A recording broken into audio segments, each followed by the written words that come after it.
இன்றைய வினாவிடை பகுதியில பருவத்தால் பெயர் பெற்ற நூல் எது? ஆப்ஷன் ஏ குறிஞ்சிப்பாட்டு, ஆப்ஷன் பி முல்லைப்பாட்டு, ஆப்ஷன் சி நெடுநல்வாடை.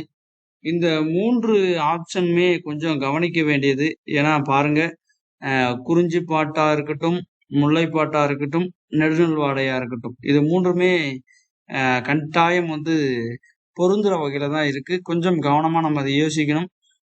குறிஞ்சிப்பாட்டு அப்படின்னு சொல்லும்போது அது தொடர்பா நம்ம யோசிக்கணும்.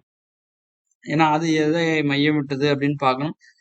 முல்லைப்பாட்டு அப்படின்றப்போ அந்த முல்லை அப்படின்ற திணை, குறிஞ்சி அப்படின்ற திணை, இது எல்லாமே அந்த திணை சார்ந்து சொல்லப்பட்டிருக்கு. ஆனா இதுல எங்கேயுமே பருவம் வரல. ஆனா நெடுநல்வாடையில அந்த வாடை அப்படின்ற ஒரு பருவம் வருது. அப்ப அந்த ஆப்ஷன் சி நெடுநல்வாடை தான் இந்த வினாவிற்கு சரியான பதில். அப்ப கவனமா நம்ம இந்த வினாவை எதிர்கொள்ளணும். அப்ப நெடுநல்வாடை சரியான பதில். நன்றி.